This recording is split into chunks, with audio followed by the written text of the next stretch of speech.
Hello, everyone, and welcome to the Test Studio webinar. I am your host, Andy Wieland, and joining me today also is Petar Grigorov, and we are here to talk about, does UI testing really fit into CI/CD?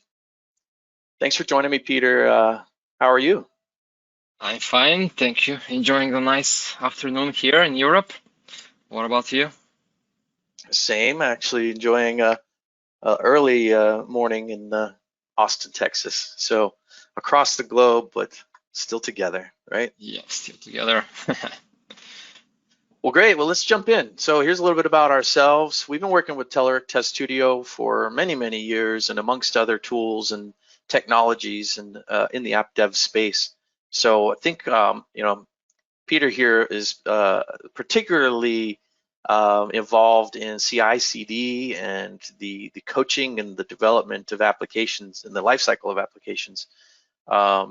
Myself also been working with Test Studio for quite a long time and manage our sales engineering team, but I've done a lot of work and a lot of consulting and training with our customers for Test Studio. So hopefully you're in good hands. What do you think, Petar? You think we can pull this one off? Definitely, yeah, we'll do our best, no matter what. You bet. All right, couple housekeeping items real quick. We are recording today's session, so that will be made available to you. You are muted throughout the session, so please feel free to be as loud as you'd like. We do have questions and, oops, went ahead there. We do have a questions panel, a chat panel. Feel free to submit your questions along the way. We've got a panel of folks that are ready to help you and answer your questions. Some of our product owners and experts are on the line too to assist you with any questions you might have at any point. And we'll also reserve some time at the end to do some question and answer as well. So today's agenda, we're going to be looking at why CI/CD, right? We kind of all know what CI/CD, but we'll get into a little bit of that, where automation testing fits into that. Does it fit into that, right? The question we posed at the beginning, does manual testing fit into CI/CD? Well, we're going to talk about that. And as you see already, with discussion format, we're going to throw some demos at you, also some poll questions. We ask that you participate. We love to get at your feedback. And of course, ask away. If you've got questions, ask in the question panel or the chat panel there. And stay till the very end because we're going to have a lot of fun today. So kicking it off with our first poll question, please take a look. It should be coming up on your screen here momentarily. And let us know what your thoughts are.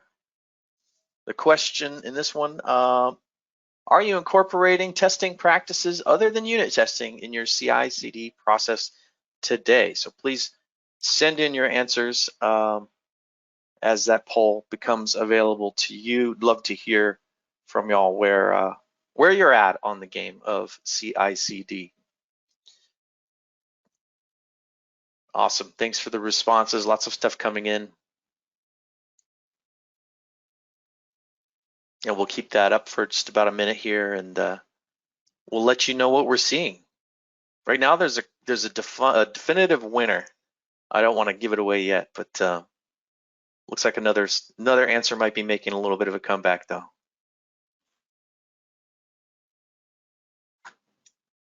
I'm eager to find out how many people chose the second option here, Andy, to be honest. And yeah, exactly. And indeed, there are quite some interesting answers here. Thanks again for everybody for participating. And for those just jumping in, we're just having a poll question real quick. If you want to get in on that poll question, please feel free to get your answer in there. We're going to be ending that up here in just a moment. And again, thanks for the audience participation today. All right, that's our first poll. Thanks again. Looks like about 48% are running some automated testing in the CI/CD process currently, leaving about a quarter of you that are don't practice CI/CD at all. A little bit more, almost 30% that do but don't run any tests. And then nobody really had the I don't believe that I will benefit from it. So that's great. I think maybe that was a trap. Definitely. Yeah. So we're all believers here today, right? We are believers. Yeah, that's good. Yeah. Awesome. So moving into to the content a little bit more. Why CI/CD? So Peter, give us your take. Being somebody that works a lot in app dev and the life cycle here. Why CI/CD? What do you think? All right. So maybe I shouldn't answer because we all believe in CI/CD. We can skip the webinar and go home and continue our job, right? But no, unfortunately, we need to. Fortunately, we have those 50 minutes or so to do that. I was thinking, Andy, at the very beginning about the guy who actually started the whole thing back in the 1990s, right? With the first ever build server that was introduced as part of the extreme programming practices and stuff. And up until this very moment, while it developed into the full-blown CI/CD. Actually, I call it CI/CD CD. There is one more CD that usually is skipped because of this little difference between development and deployment and delivery, continuous development, delivery, and deployment. But it's a great question. And by the way, just a quick topic here. Kudos. There is one great webinar of one guy. I think you know it, Rick Helwig. He did a Oh yeah. great job, helping us both answer this question. And actually, at the moment you release software, the thing we all do for a living, it starts decaying or so. You need to be able to update it. There are many reasons for that, right? And by the way, it's a really good blog post. I recommend to everybody to take a quick look at it. But at the moment an application goes live, it's already nearing its death, right? And very quickly. And it's being attacked constantly by the different updates, whether there are some browsers updates, how frequently the Chrome guys push something new that needs to be implemented if we're talking about web applications, of course. Security stuff, I don't even want to scratch the surface about the securities and vulnerabilities that attack us every single hour or minute. And of course, the customers, the people we do our software for, they constantly have different type of wishes and feature requests and that kind of stuff. So you need to be able to, if not do all of them, at least accept or do something about those requests. So your application needs to be constantly updated. And imagining before this guy introduced the very notion of CI and then CD/CD, how this was done, especially on the manual side, it would have been a nightmare. Hopefully I was not part of those years back then, so I cannot talk from experience, but I can imagine how difficult it would have been to have a manual process. I'm not talking about testing only, but the entire manual process of building the application, deploying it, and then testing it that frequently, constantly. So yeah, good that we have CI/CD current. Yeah, definitely difficult. I mean, the landscape, the environment today that we've been hearing more and more about from our customers and clients and those that are just looking to get an application built or modernize some applications, for example, that all seems to be, that conversation all seems to be including a goal to get the CI/CD going, right? And so a lot of us are struggling to figure out, well, what is that, and how do I get it going, and what are all the pieces that make that up? And I mean, of course, testing is becoming more and more important, right? And that old style waterfall process, like you said, it just would take forever. They really couldn't do continuous kind of integration or delivery or deployment type of scenario, I imagine. But here we are with all these tools and techniques and capabilities now, which again, as I mentioned, is making testing more important, more critical. It has to happen more quickly too. I do remember, actually, I lied a little bit. I do remember like 15 years or so ago, when I was working as a QA back then, and we were developing those applications, video games, to be completely honest. And like we were waiting and waiting and waiting until the developers were doing their job, right? So before there is a new version that is ready, that is testable, that is deployed somewhere so we can test it, we were just sitting down and doing nothing, right? Just waiting for something to happen. And while we were testing, those guys back then who developed the games, they were sitting down and were waiting. And we had a lot of time waiting. if I remember. Yeah, that's a good point. Yeah, now the requirements are much heavier than that. And this is, I think, says it well. Successfully integrating UI testing into CI/CD should be task number one in every team, right? I mean, in this Absolutely. iterative delivery process, again, the requirements are heavier, and so I guess the question is, how do we fit maybe a manual process that we've been doing and a long, painful process and a lot of waiting. And now, I mean, it's really a cultural shift almost, right? It's not just tooling. Am I right? Yeah, absolutely. Actually, we don't. I don't think we can. Just to go back a few minutes earlier, the whole CI/CD process also contains some manual stuff into it. You can do continuous delivery when you manually deploy the version or the build or whatever is ready, and you can manually deploy it. You can totally automate it, right? If you go to the other CD that is skipped to the continuous delivery, where literally everything happens with the magical press of the button and everybody is happy. So the entire notion of CI/CD also contains manual job inside. But if we are striving for the complete automation, I don't think that some manual, and testing in particular, I don't think some manual job has its place there, because it will break, it will pause, it will hold the entire pipeline. Imagine that you have your build ready, you have run your pipelines, and the UI tests are triggered, right? And all of a sudden, there is a break into the test and you need to do it manually. What happens if you do this overnight, right? If you have scheduled your pipelines to run or hourly, right? Can you be there like every hour, 24 hours a day, right? Yeah, you can't really. There's no time to stop and test, right? So It's got to I would happen as keep the part of the manual process. testing in your daily job, right?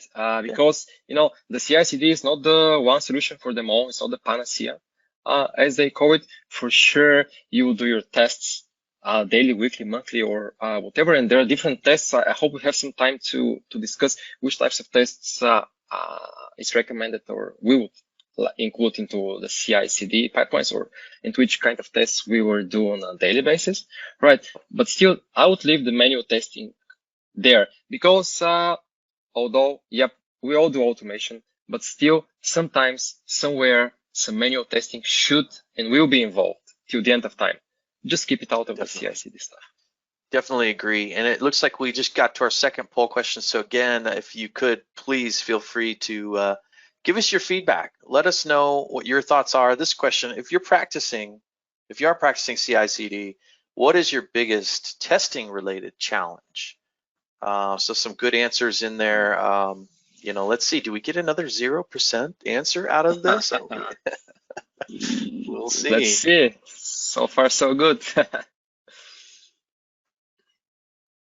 Awesome. Well, thanks again for joining us today. Thanks again for the participation in the polls. Again, too, I know you're busy reading the question and making an answer, but if there's other questions that you have, we do have that question panel. And as I mentioned, we do have our best and brightest on this call to help answer those questions too.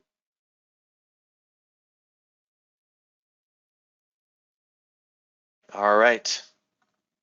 Looks like we're slowly getting a response. The votes are coming in. We're back here tallying them, counting them, recounting them. Got to make sure it's fair, right? Absolutely. And I think we got a result. It's a pretty even split.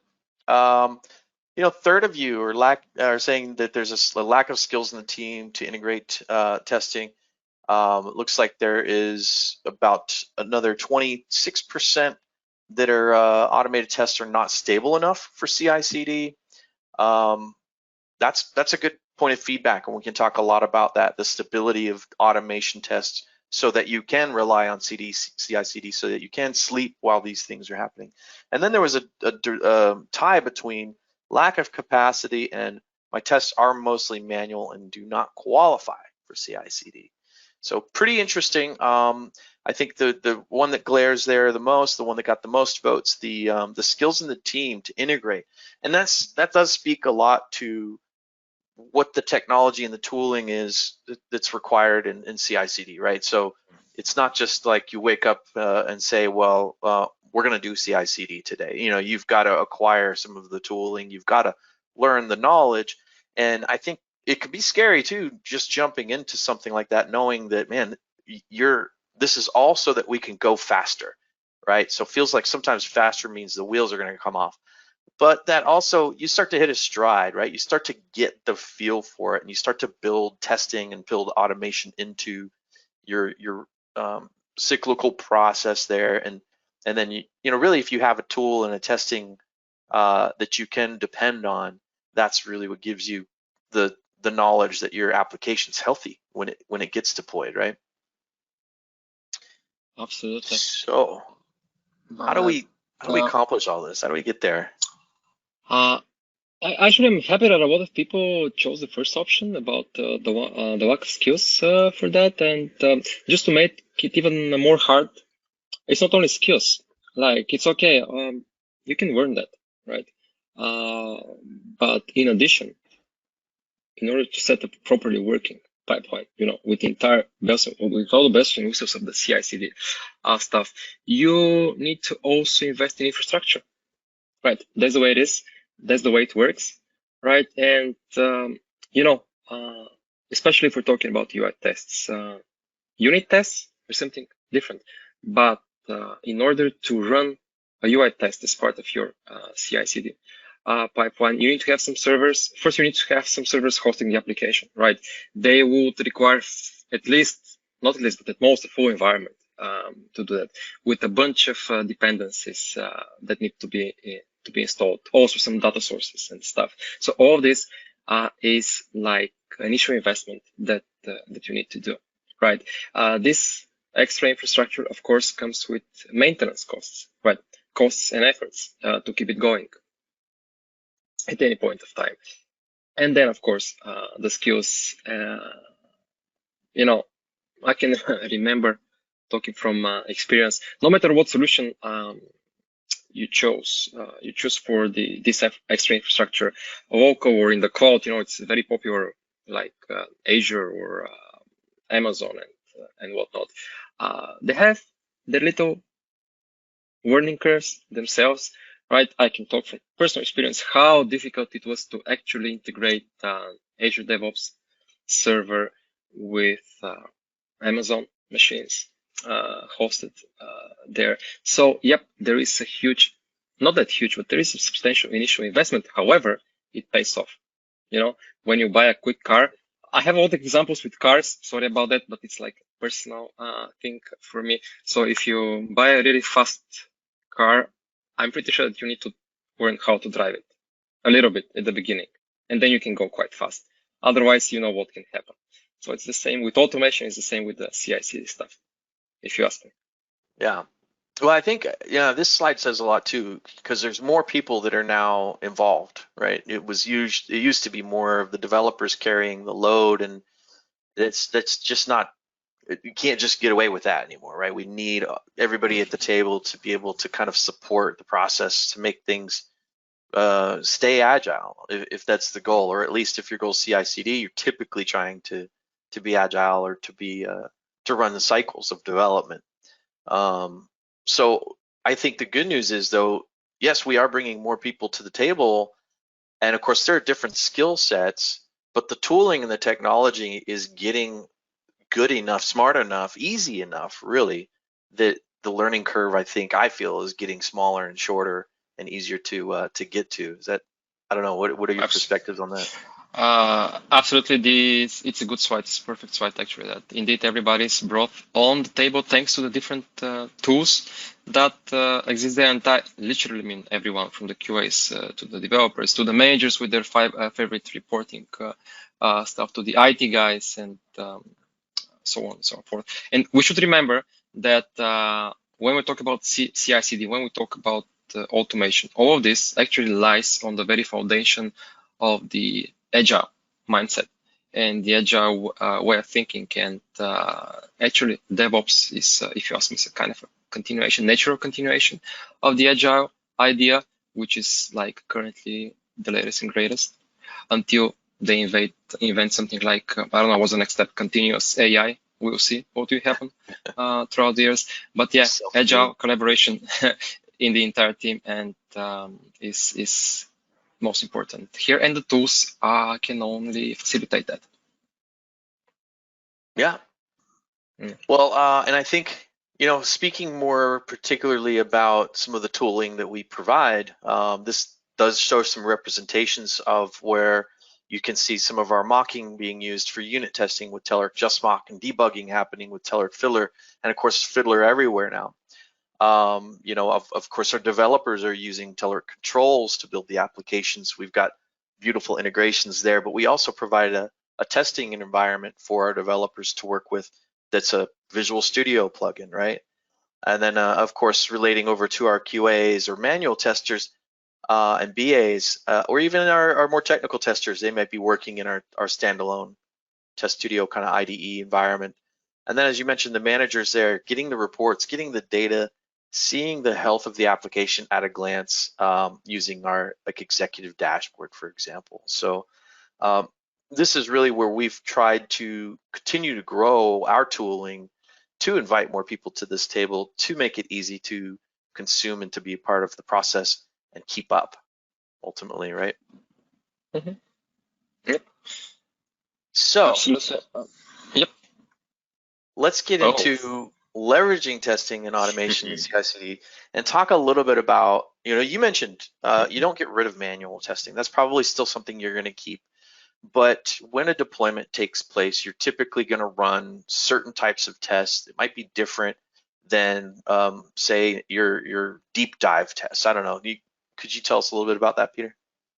The second bullet, by the way, is my favorite: avoid duplication and low value tests, because it brings the following connotation for me.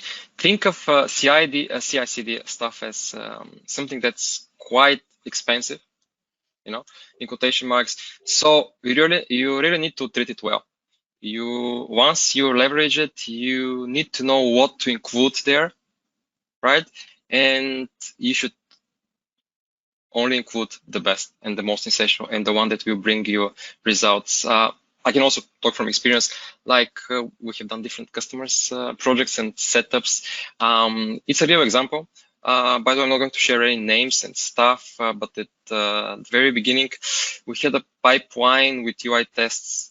We're talking about UI tests here, okay, right? Only that lasted something like 3 hours or so. Automation UI test. It's too much.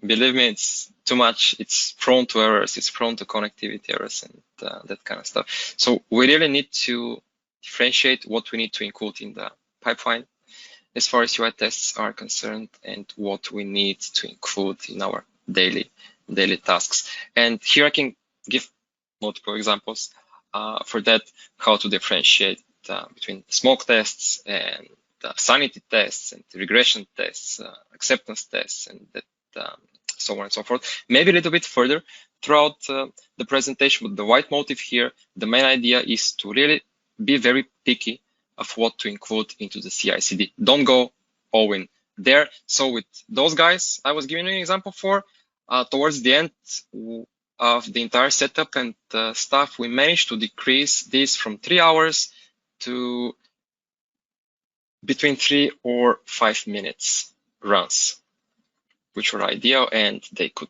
run literally like every hour if you want to make sure that everything is fine and working.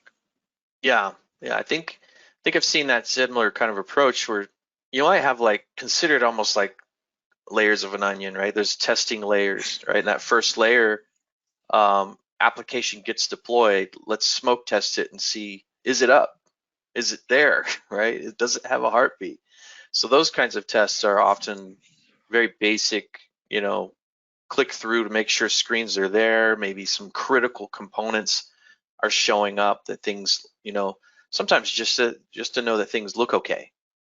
And then that next layer might not be part of the CI/CD process. It might be a testing execution that's done on a regular schedule. And those tests, those are the kinds of good tests that go deeper, that might run overnight, where you just want to wake up and see results, right? To where they might go through and then exercise all of the different functionalities, the workflows that you need. Now, certainly some of those workflows might be the CI/CD types, the critical ones that you want to make sure are there right at deploy. And those might be some of the new feature functionalities, whereas those longer regression tests to make sure, all right, the new features are working great. We got that, cool. Now let's run the regression test maybe on a nightly basis, or even if it's a weekly basis, to make sure we haven't broken anything else, right? And those can be pretty long test lists, you know, and I talk to customers a lot about making a goal of growing your regression test list, right? So you start out with a new feature, you build a test to test the new feature. That new feature gets settled down and then becomes part of a regression suite. So it's kind of a goal to create a test and then graduate it to a regression test. And then it just runs and lets you know, if anything happens or if you need to pay attention to it. So Yeah. Yeah, if I were to automate, if I were to build tomorrow a new pipeline and automate my app inside it, I would never include inside the pipeline tests about validation, some algorithms, if they're correct or not, or how I handle some errors or not. I would rather choose, I can give you an example with your favorite tests. You know, you're an Amazon guy. When some UI tests are done, so can I quickly register like completely random? Or can I just pick this random item and put it into the shopping cart? And can I click the checkout button, purchase, and there you go. I would put this mock test into my app, and then maybe some random quick sanity tests later on if I had to do some regression. And that's it. That's what I would do and include there. nice. And all of that can be automated. As you said, there's also still a place for manual testing.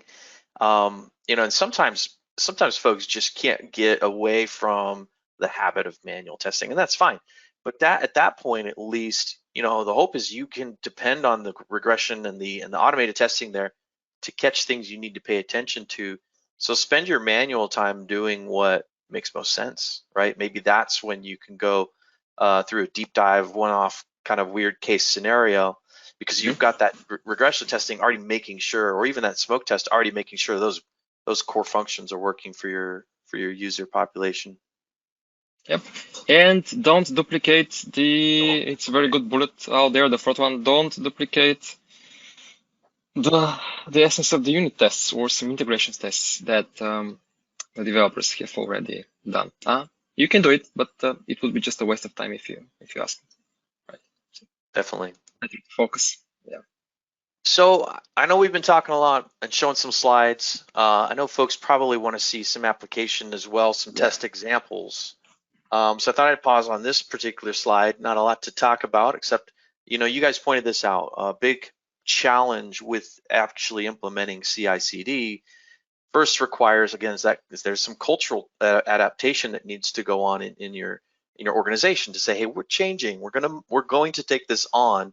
We're not just going to invest in the tools and the training, but we're going to invest in that cultural change and believe, and we are all believers, but believe it is an iterative process, and you're not going to nail it the first time. You're going to get better at it the more you do it. As many things, right?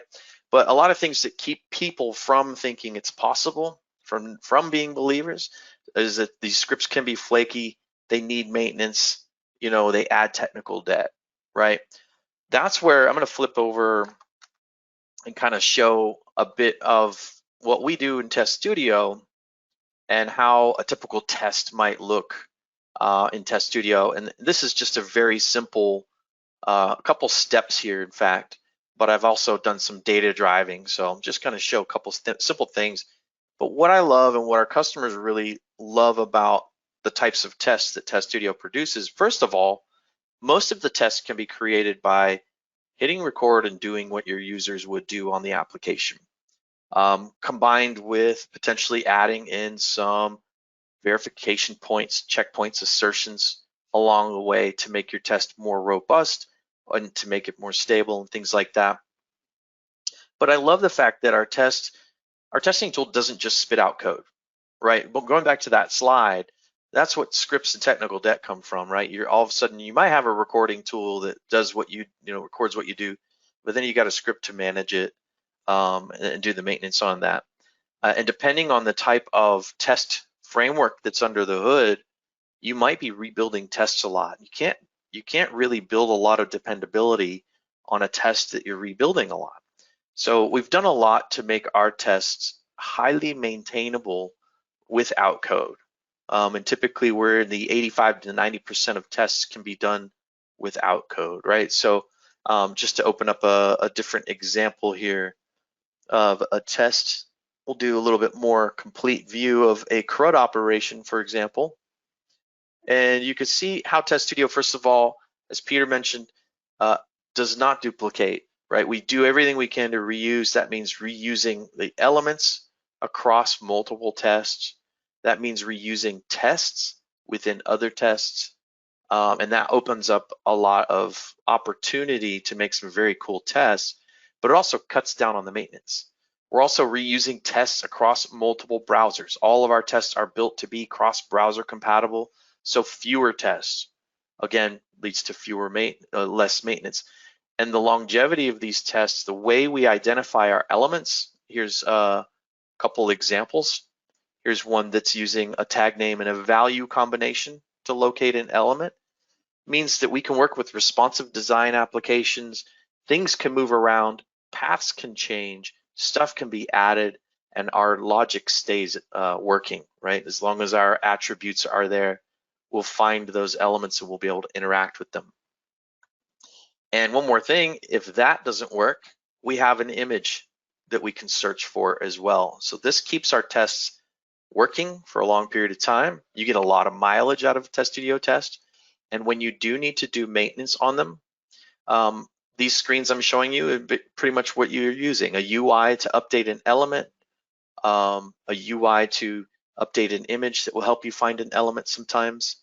But mostly the work can be done by just hitting record up here and doing what a user does. So let me take you just a little bit deeper into a test that has a few more steps to it, so you can kind of get a feel for that and how we can drill into a test. And here's really where we get a lot of ROI from Test Studio, is that, here is essentially a manual tester who can create a test, who can create an automated test, right? And people are saying, where's the scripts? Well, the scripts are here, but you don't necessarily need them. We've presented these tests in a way that can be maintained without code by making changes here to the way the test behaves, and by using all of these settings. Pretty much all of these settings, when you look at these, here's a little text entry step, for example.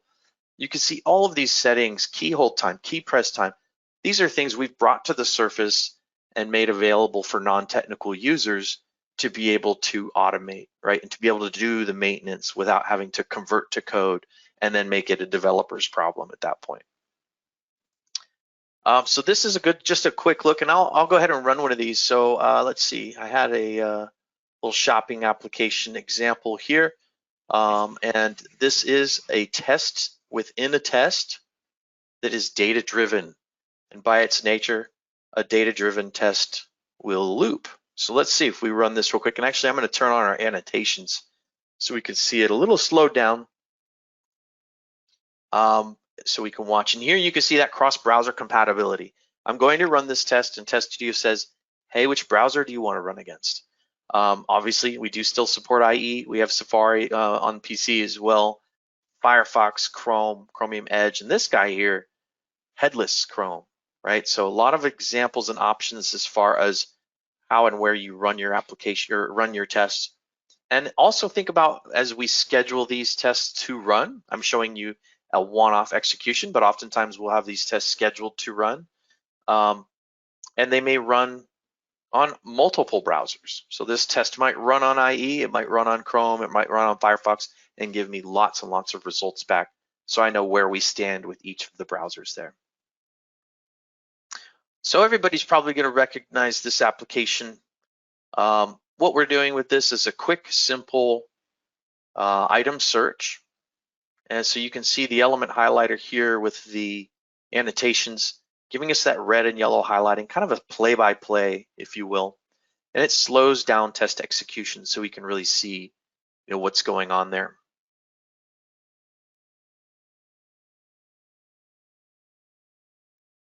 Cool. So there's iteration number 1.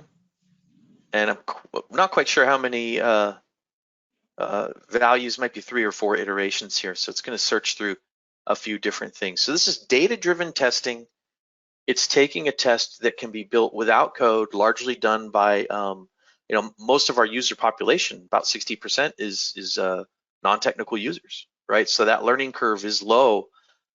Yes, you do need to learn how to use the tool, but you can take what you know from a manual testing standpoint, from a business analyst standpoint, and essentially create automation that can then be used in CI/CD. So that's how we can go from manual to CI/CD by having a really powerful tool in between. Oh, we got cookies. Oh, nice. Right about time. Unfortunately, we were not able to get real cookies for everyone today, but Yeah. And while this test runs, Sandy, by the way, since we are on the scheduling topic, we should mention that Test Studio itself, like complete UI automation tools, comes with its own scheduling and storage features, which allow you to schedule those tests and test lists independently of the CI/CD. And then a very valid question will come, but come on, shouldn't we use CI/CD instead, or should we use the Test Studio scheduling option instead? We are confused what to do. Remember what we were talking at the very beginning? It's like the combination, the best of the both worlds. You can't include anything in your CI/CD pipeline. You can, but you'll be sorry afterwards if you ask me. So part of your daily tasks, you can schedule monthly, hourly, daily, weekly. Don't we have for every century there? We don't have yet. But not anyways, you can schedule them. Yeah, not yet. But you can schedule them at per your preferences, get the results via email, get them in the different reporting solutions, and automate. Yep. There, I got you to a century. We'll go 100 occurrences yearly. How about that? Can't wait. Yeah, there we go. Yeah, automation might be running even after we're gone. It might still be running, But yeah, I think it's a good point. And these tests, I mean, once it does take that upfront investment to build your test bed, to build out the regression suite that you want to represent, to build out your smoke test that you want to have in the build process.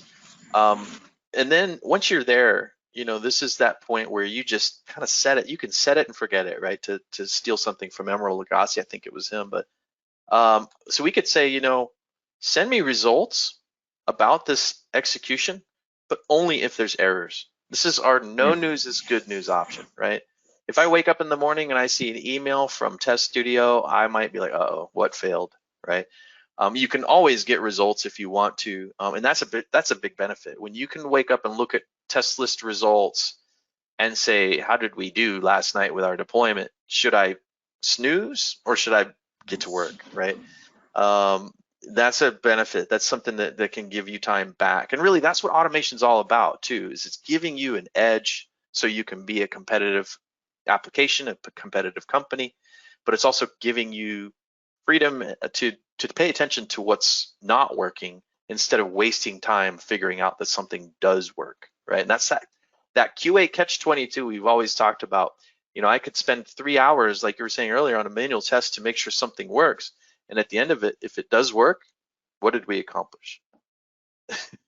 We made sure it worked, but really we want to find what's not working. And if you can focus on that and say, hey, we know this isn't working, let's go target that, start working there, that saves everyone a lot of time. So having scheduled test lists run and do that work for you really does help you.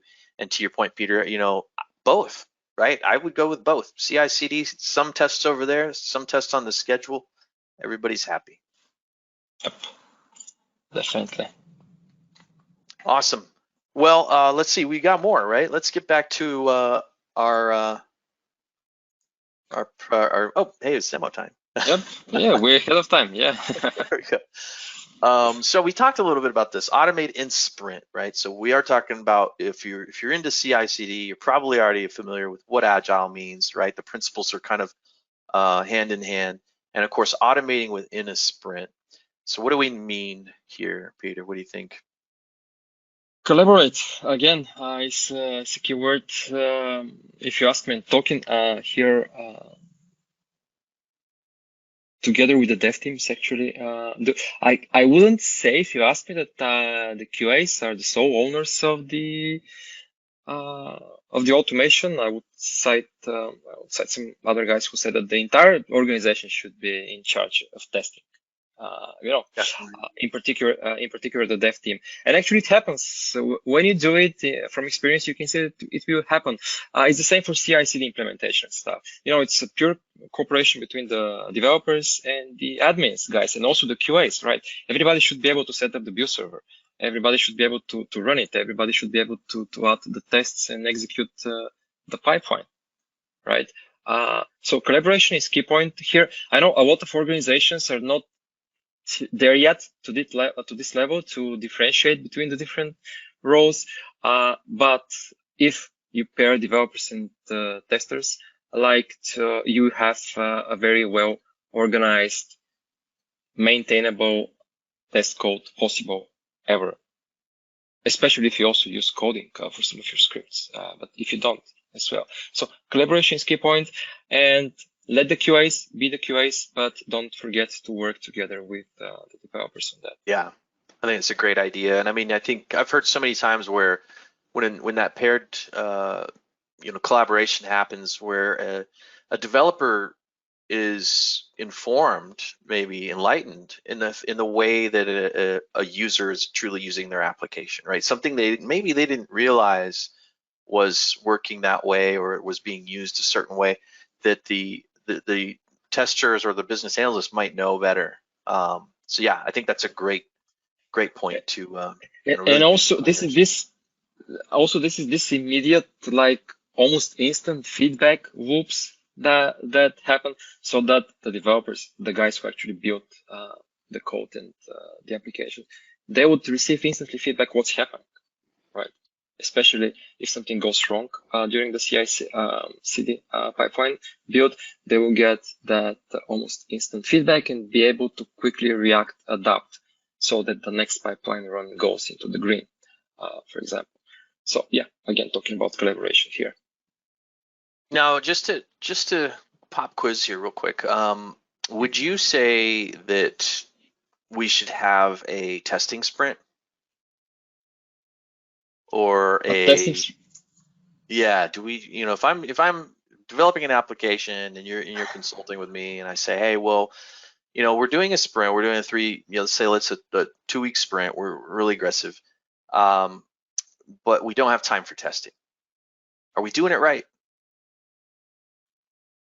I would advise you to have a testing sprint every day, every hour, whenever possible. You're thinking as part of, I guess my point is, usually when we talk to customers and they say, well, we have a development sprint and then a testing sprint, it's like, those should be combined. You should have testing happening with development, ideally. I know not everybody's there. Every once in a while we play catch up and we have a bug bash and we have a testing sprint. Those are signs that we're not quite there. We're not quite agile. So, getting to the goal where testing is in sprint and automation helps us get to that point, and keeps it up to date, keeps it quick, so it can be in the sprint, right? Yep, continuous testing, we can call it here. There you go. I've been there, done that at the very beginning while we were waiting for the developers to finish, and then we were starting to test, and there was quite a lot of resting time, and at the end of the project there was quite a lot of a crunch time and staying overnight a lot while waiting for someone to fix the bugs, and then they're waiting for you to test it, and then again and again and again. So yeah, please collaborate, don't wait. Yeah, and don't stop and test, keep testing, test during. We should have t-shirts with keep testing instead of doing tests. Just keep, DUE. That's a good motto. Yeah. So types of CI/CD, the pipeline build tests are different than a full visual end-to-end, and we kind of talked about this a little bit, right? I think you might even have some stuff you wanted to. Oh, we're gonna do a poll question real quick. One more. Yeah, let's do it. But again, just to cover this real quick, you need to make sure your build tests, your CI/CD pipeline tests are fast, stable, business critical, headless. Let's talk about that real quick. This bonus at the bottom. What is this? What is all that about? Yeah, bonus time. So doesn't matter where you run your tests, depending on the kind of investment you have done on the infrastructure and stuff. You know, a regular UI browser test means that while it is running, and if you have a lot of tests, they should be running almost constantly, you should not be able to touch this machine. Of course, you can do that, but all of your tests will gloriously fail, right? That's why with the introduction of headless testing, you have the full capability of control over the machine that you have while everything happens on the background. In the case with Test Studio, it supports Chrome headless testing, meaning that whenever you execute your tests, you can continue using the machine with the daily tasks while Chrome runs into the background. It is quicker. It has no UI, and that's why it's called headless. And there comes the next logical question. Okay, it doesn't have any UI, but I'm using UI tests, so what's the point? I'm confused. You know, you got my point. So actually, the idea of the headless testing is to save the time, because the lack of UI, except for using the machine and having its resources, so it saves you time, because how much was it, like from the benchmarking, 3 to 5 times quicker than a regular UI tests that open the browser and stuff. Multiply and scale this, and you'll see that it's quite a lot, right? Time saver. And again, not all of the UI tests qualify for CI/CD implementation, and not all of them qualify for headless testing, right? Especially if you go to the nightly runs, when you're out of office during weekends and stuff, let it run in headless mode. You're not there. You're not observing what's happening. So you can use more and more tests while unattended in headless mode, and save this time while you're not at the office, for example. So a lot of cool benefits for headless testing, if you ask me. Yeah, definitely. And we do provide that with Test Studio, and even the Docker container support now too. I just want to give a quick shout out. There's a lot of great questions coming in, and we're going to definitely have some time. Looks like a couple answers going out too, so keep asking away. A quick shout out, Patrick Gassior. Hopefully I said that right. He said CICT/CD. I think Peter would say. Oh, continuous testing we have here. Yeah. Absolutely. That's good. All right. So last poll question for you guys. I think, was it 3? I think it's 3. Maybe it's 4. Don't quote me on that. But yeah, let's see what we got for our next poll question here. So again, thank you all for your participation. Oops, let's see, for some reason it's not showing up on my end.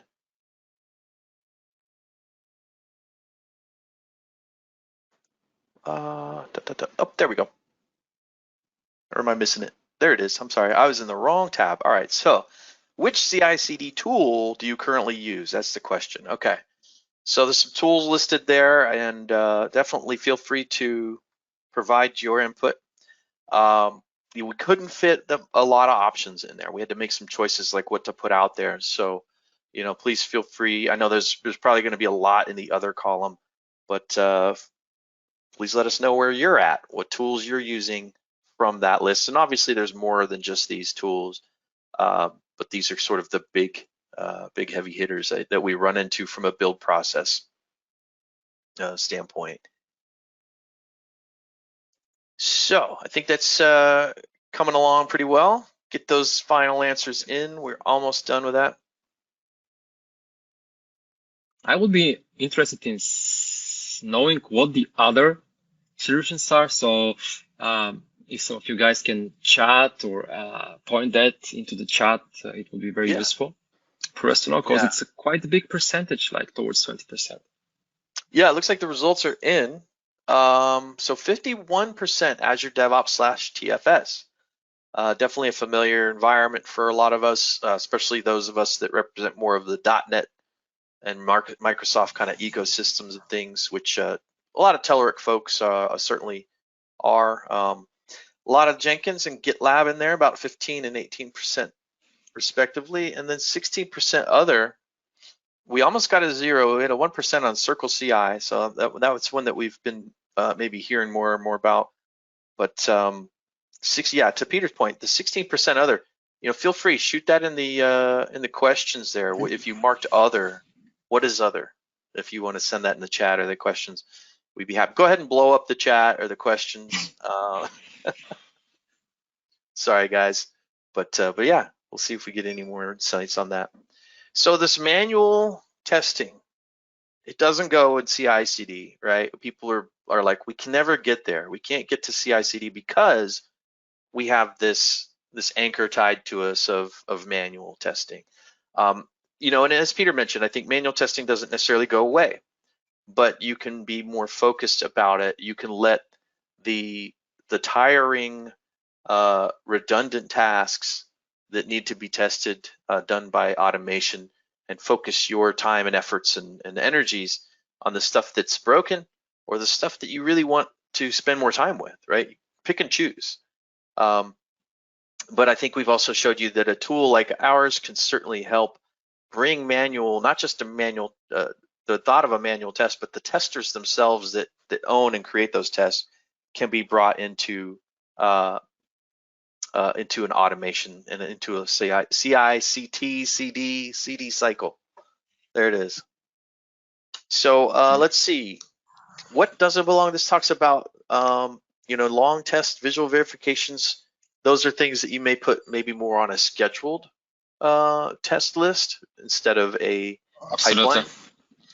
And I like this third bullet point, only core functionality. That's kind of what we were saying before. Let's make sure that the critical points of our application are working correctly, not necessarily everything, right? And we may have some other tests that are more what I would call cosmetic tests, right? And those are sometimes maybe more driven by web dev or marketing to make sure everything's pretty, right? We might have tests that do that to go test that logos are there, and those sometimes are in smoke tests too, if they're critical, right? But is the font right? Is the display, is the color, is the background, those kinds of things that aren't necessarily functional, but we still can test for. And actually, one other thing I wanted to point out, recently I had this question come up, can we test accessibility of an application? And we don't have necessarily, I wouldn't say that Test Studio is an accessibility framework, but there's a lot of accessibility functions that we can test. Like, for example, we can zoom a browser and see if the text is growing and shrinking. We can check for text size and shape and fonts that are being used with Test Studio. We can also look at color and contrast for folks that may have color blindness. And also when it comes to interactivity of an application, we can actually automate the execution of playing videos and making sure they're working correctly, making sure images are loaded correctly. So we do have a lot of things that help in accessibility testing. I want to point out that even though we don't necessarily call ourselves an accessibility testing framework. Yeah. But I would put an accessibility testing to one of the smoke test folder in my CI/CD pipeline if I were to create it. Yeah. And by the way, just a quick off topic. Quick off topic here, because it's a very huge, very nice feature. I love it so much. When you were talking about that, we can check videos and if they're played well with Test Studio. Actually, we can make a video of how a video is played, right?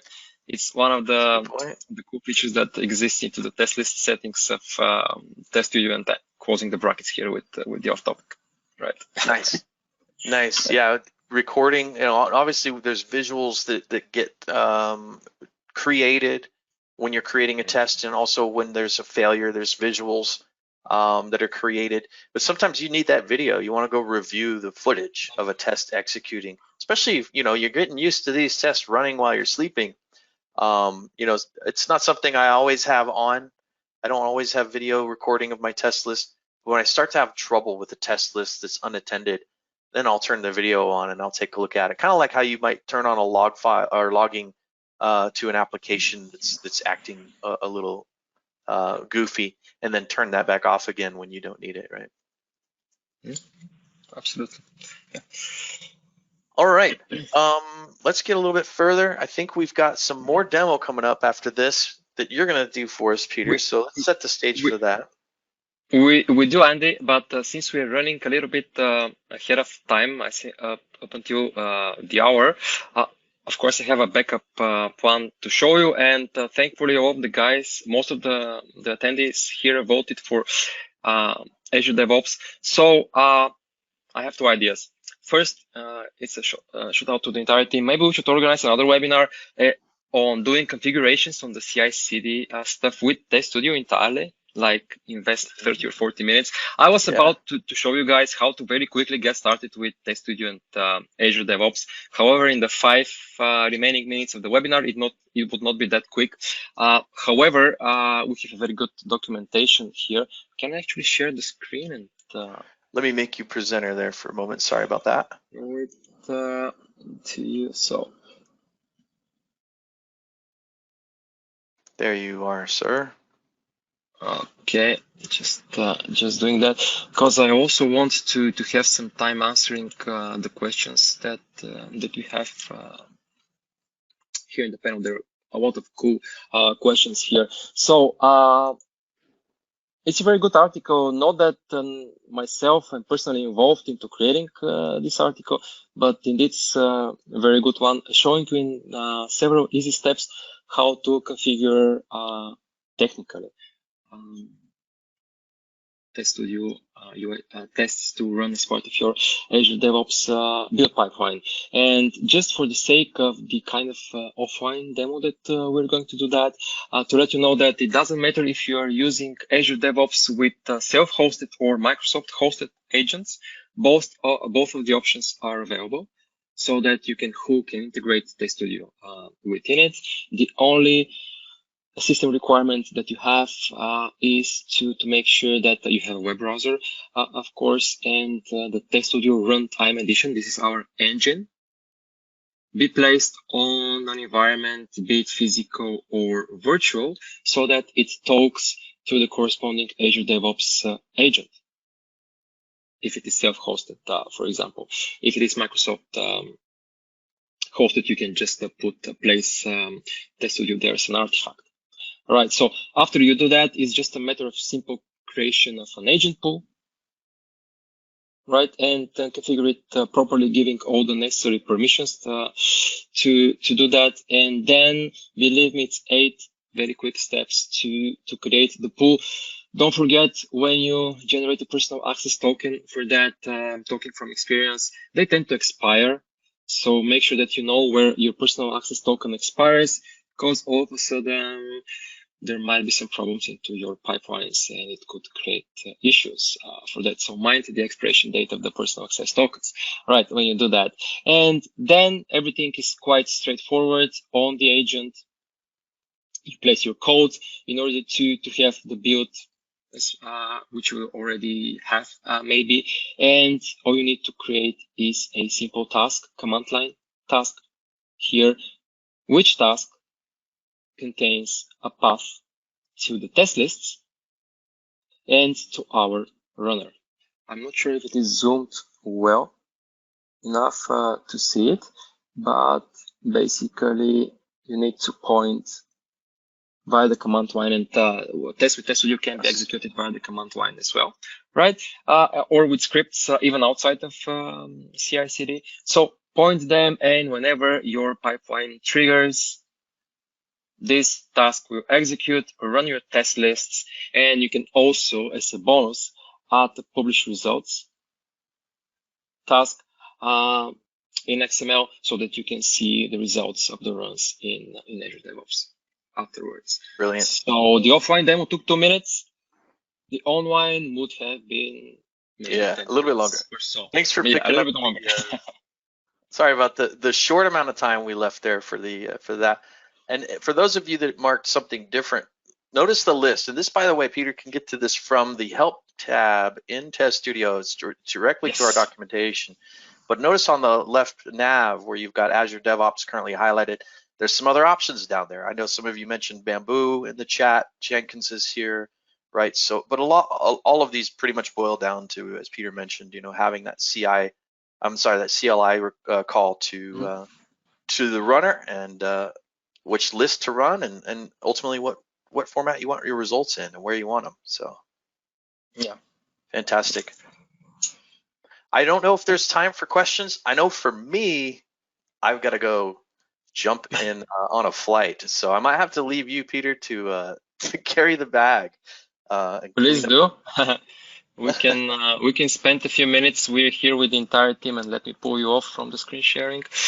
So yeah, we can spend a few moments more here answering the questions publicly for the rest of the guys. And yeah, thank you very much, Andy, for your collaboration here. Thanks everybody, and you know, I'm going to see one of our favorite customers in case they're on.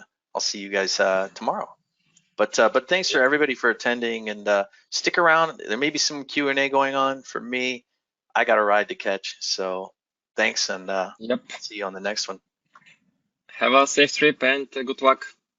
Andy. Thank you. All right, welcome. All right, everyone. So as we discussed at the very beginning of the webinar, let's just invest a few moments and stay. Whoever wants to stay with us, please do. So I'm going to go through the questions and shoot out some of the interesting ones that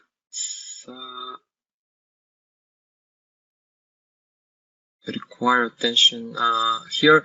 Just to let you know, since there are a lot of questions like that, which I see that the team behind the curtains already answered. Yep, the session will be recorded. You will get a link how to get it with that. So no worries about that. So what do we have here? Just give me a moment. Oh, we have so many questions, and it was a great job by everyone from the team here that answers them.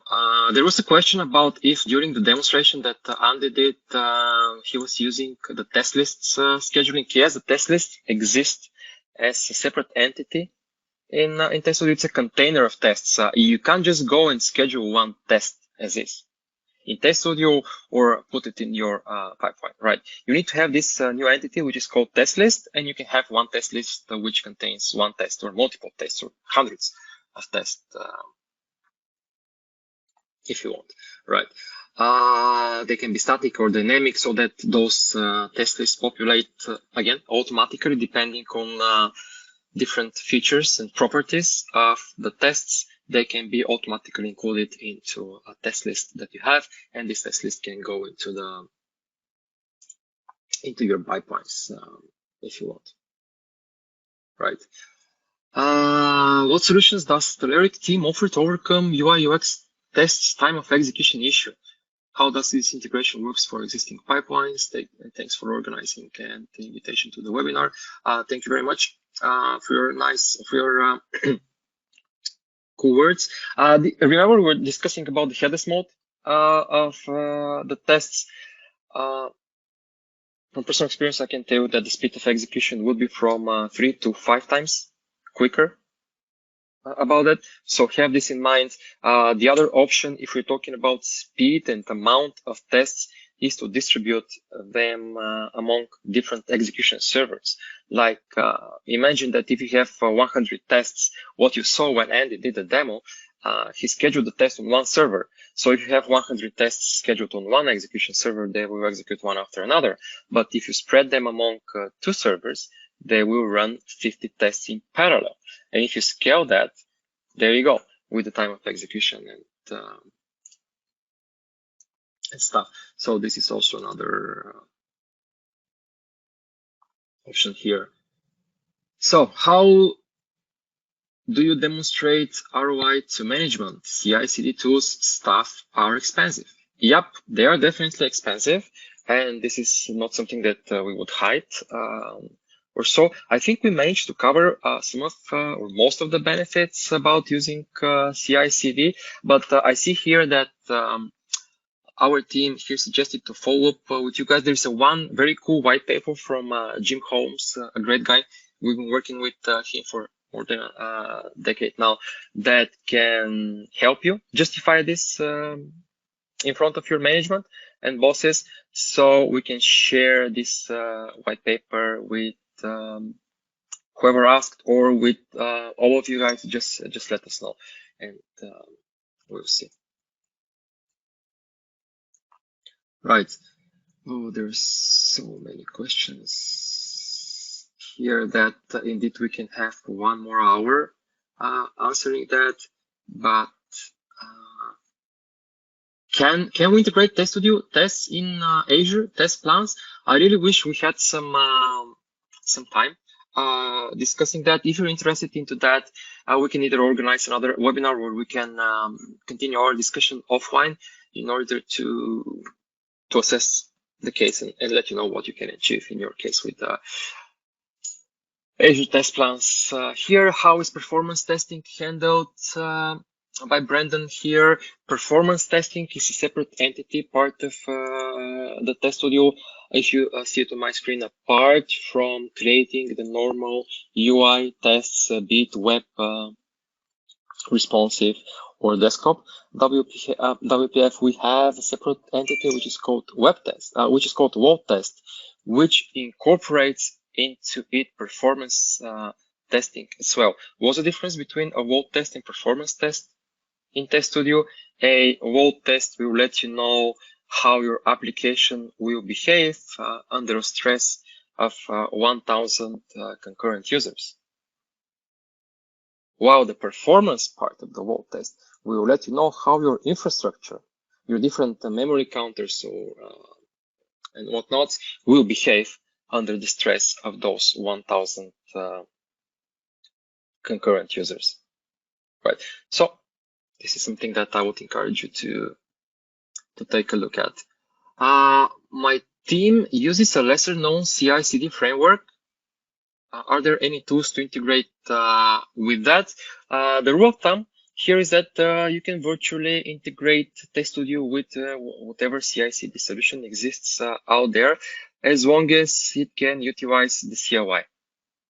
All of the tests in Test Studio can be run with this via the command line, right? You can invoke the Art of Test runner, which is our engine, and then point it to the corresponding test list. So as long as this can go into your CI/CD solution, there shouldn't be any issues to integrate it into your solution.